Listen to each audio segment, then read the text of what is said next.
حضرات گرامی تھوڑا سا میں اس میں تو بیان کرتا چلوں. یہ میں نے جنوری 17 سے لکھنا شروع کیا, جنوری 17 سے, اور غالباً یہ 24 چل رہا ہے. کنٹینیوسلی 7 سال ہو گئے مجھے لکھتے ہوئے, 3 مکمل ہو گئے, چوتھے کا چوتھا سپارہ چل رہا ہے. 16 میں نومبر میں پیر صاحب کے پاس بیٹھا تھا اس کمرے میں. لکھنے کا تو مجھے 70s سے ہی شوق ہے, کچھ نہ کچھ لکھتا رہتا ہوں, ڈائریاں یہ وہ. میں نے ایک دن پیر صاحب کو کہا کہ میں اپنی ہسٹری لکھ رہا ہوں, جیسے کوئی وہ حالات زندگی ہوتے ہیں, وہ اتنی موٹی کتاب لکھ دی میں نے کہا لکھ رہا ہوں. کہنے لگا اس کا فائدہ کیا فائدہ اس کا لکھنے کا. میں نے کہا جی اگلی نسلیں پڑھیں گی. مجھے ایک دم کہنے لگے بھائی اس کو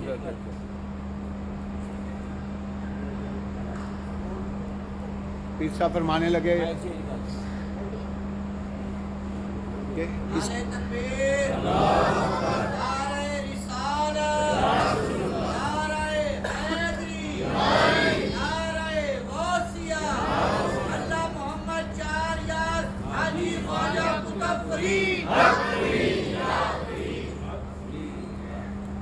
پیر صاحب فرمانے لگے اس کا لکھنے کا, ڈائری کا لکھنے کا کیا فائدہ.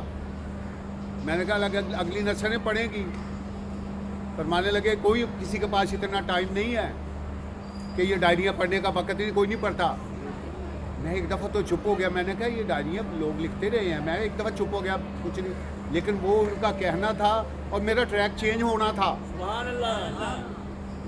یہ پہلے سوچتا رہا کہ میری قلم تو 70s سے, قاری صاحب 70s سے چل رہی ہے, میں کیا لکھنا, اس کو بند کروں, کیسے کروں. یہ دیکھو نا, ابھی آپ دیکھ رہے ہیں میرے ہر وقت میری جیب میں قلم رہتی ہے. میں اس کے بغیر اگر یہ کہوں تو میں چل نہیں سکتا اس کے بغیر. یہ چلنے سے مراد ہے کہ یہ ایک آپ سمجھ گئے ہوں گے. مقصد ہے کہ پھر میں ایک دفعہ مایوس سا ہو گیا. میں نے کہا میں تو لکھ رہا ہوں اپنی ڈائریاں, یہ وہ. پیر صاحب نے کہہ دیا کوئی نہیں پڑھتا. میں کیا کروں. اللہ کی طرف سے یہ میرا ٹریک چینج ہونا تھا, پیر صاحب نے کروانا تھا. تو میں کچھ دن بعد سوچا یار میرا ہاتھ تو رک نہیں سکتا, تو اس کو قرآن پاک لکھ. نومبر 16 میں قرآن پاک لکھ. حالانکہ نہ میں نے کبھی زندگی میں کبھی قرآن پاک لکھا, نہ مجھے پتا کیسے لکھنا, نہ کوئی صفحہ کا پتا, نہ کسی پتا قلم کیا کچھ بھی نہیں. یہ اگر میں کہوں, یہ میرا ایمان میں ہے اور یہ میں دل سے کہہ رہا ہوں کہ اس کا میرے ٹریک چینج کرنے والے میرے صاحبزادہ پیر سید احمد صابری صاحب ہیں, جنہوں نے میرا یہ ٹریک چینج کیا قرآن پاک لکھنے کا. اس سے پہلے تو میرے خواب خیال میں بھی نہیں تھا نومبر 16 سے پہلے کہ میں یہ لکھ لوں.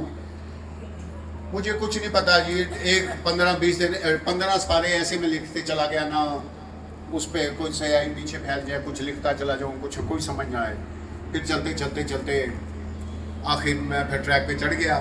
الحمدللہ 2018 میں اعظم صاحب کے ساتھ ہم مدینہ شریف بیٹھے, رات کو لکھتے رہے وہاں بھی. وہاں سے بلکہ آپ نے مکہ مدینہ کہا, واپسی پہ 1 مہینہ میں قاری صاحب دبئی میں بھی رہا, وہاں بھی یہی کام کرتا رہا.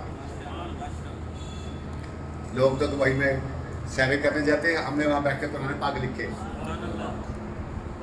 تو وہ پھر جناب چلتے 2018 میں رونمائی ہو گئی, تکمیل ہو گیا 18 میں.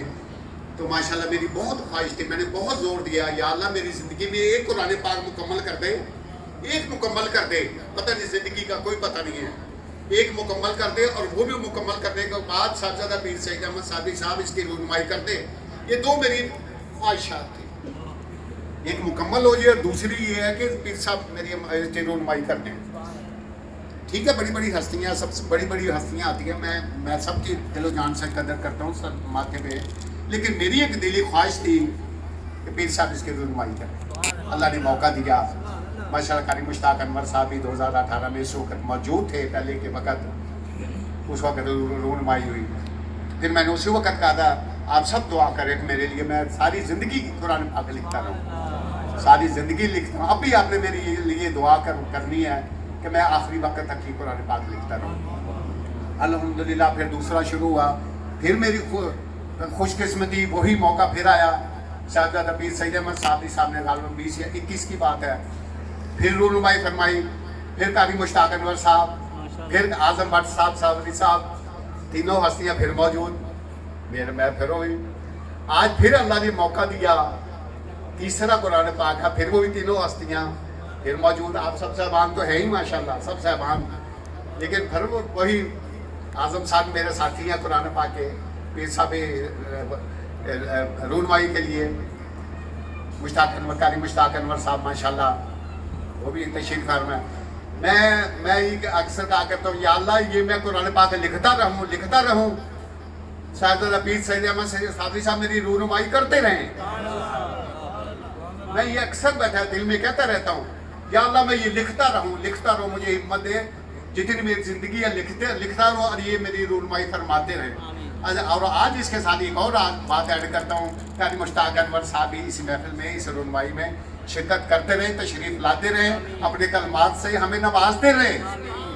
اعظم بٹ صاحب کے لیے بھی میں بڑی دعا کرتا ہوں، اللہ تعالیٰ یہ بھی میرے ساتھی محمد میرے ساتھ اس طرح اس محفلوں میں رونق بنے رہے، مجھے سہارا دیتے رہیں. اس میں یہ بھی بڑا رول ادا کرتے ہیں. جیسے کہ میں نے پہلے بھی کہا تھا، یہ کسی خط کی کاپی نہیں ہے، یہ کسی خط کی کاپی نہیں ہے. بہت سارے خط ہوتے ہیں. پھر مجھے اعظم صاحب نے اتنی بڑی لسٹ دی، وہ خط ہوتے ہیں جو خط نستعلیق یا ایسے کیا نام ہے مجھے یاد نہیں. وہ پتہ یہ چلا کہ جو خط کوئی لکھتا تھا بندہ، وہ اپنے نام سے قاری صاحب منسوب کر دیتا تھا. آپ تو علمی شخصیت، آپ تو مجھ سے زیادہ جانتے ہیں، آپ نے تو بہت بڑا، جو شخص لکھتا تھا وہ اپنے نام سے منسوب کر دیتا تھا، یہ فلانا خط ہے. اچھا یہ خط کسی کی کاپی نہیں میں نے کی، کسی کی کاپی نہیں کہی، لکھتا تو میں بچپن سے ہی تھا، لیکن وہ چلتی بن گئی. تو پھر یہ لقب دینے والے ہیں اعظم بٹ صابری صاحب، یہ خط بختیاری ہے.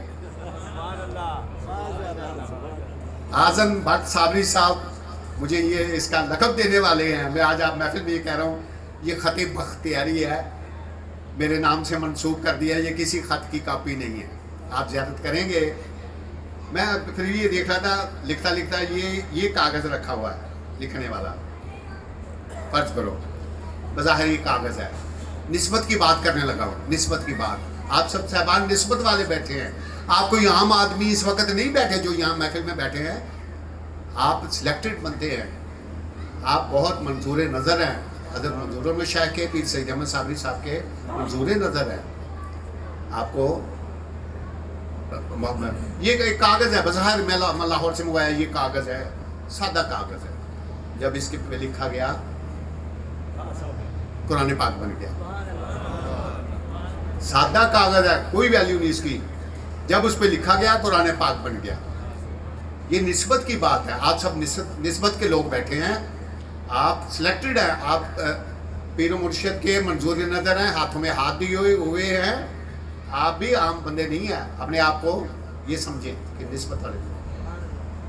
تو پہلا جو قرآن پاک میں نے لکھا تھا، مختصراً، اب میں زیادہ ٹائم نہیں لوں گا آدم صاحب، پہلا قرآن پاک جب میں نے لکھا اس کا نام تھا قرآن کریم.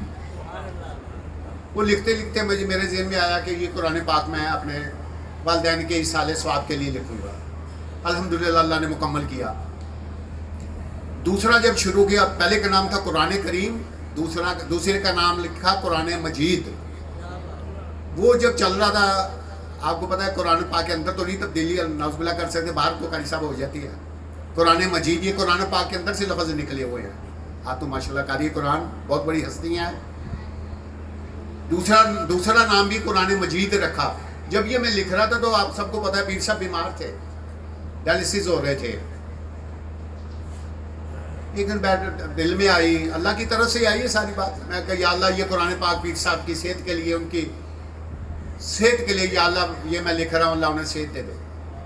اللہ نے صحت بخشی.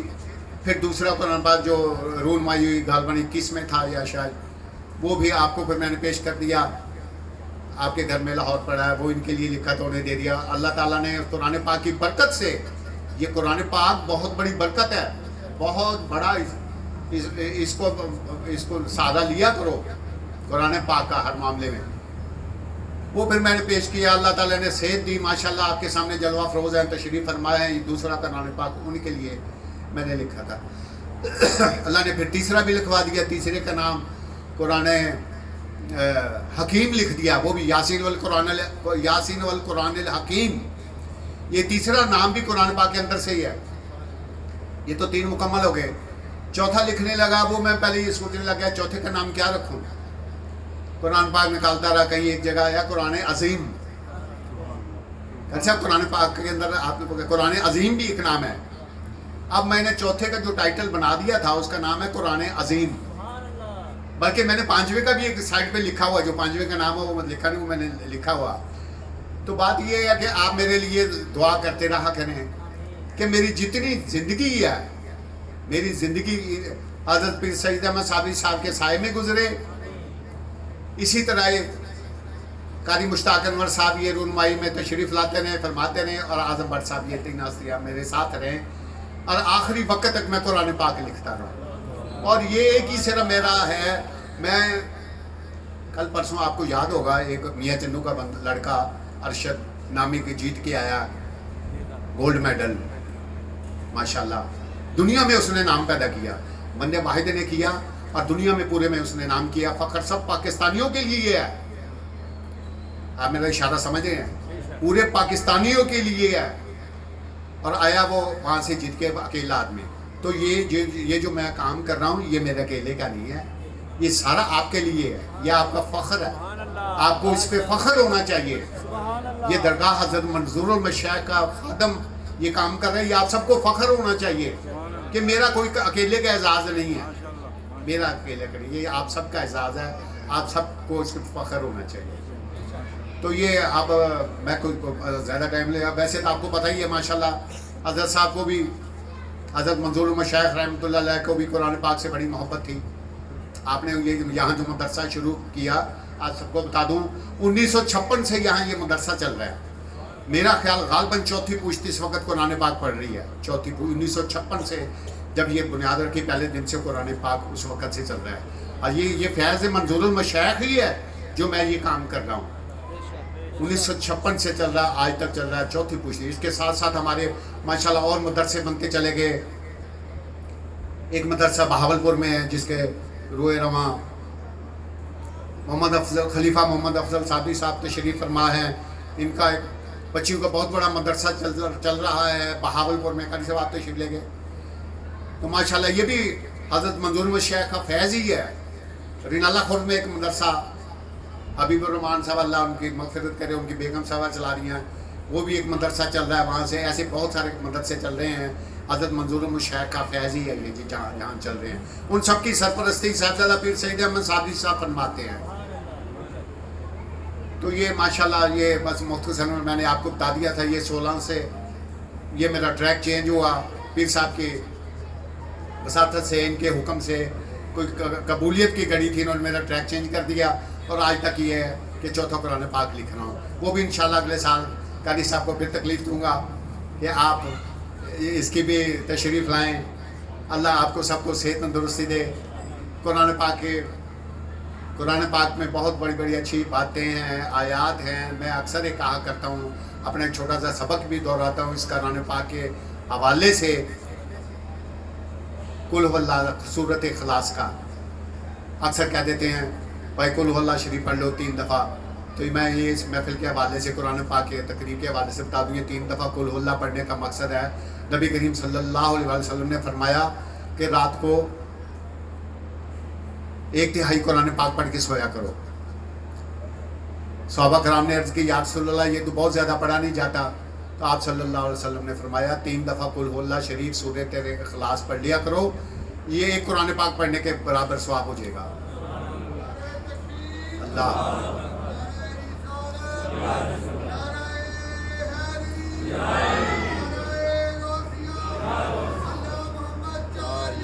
حاجی خواجہ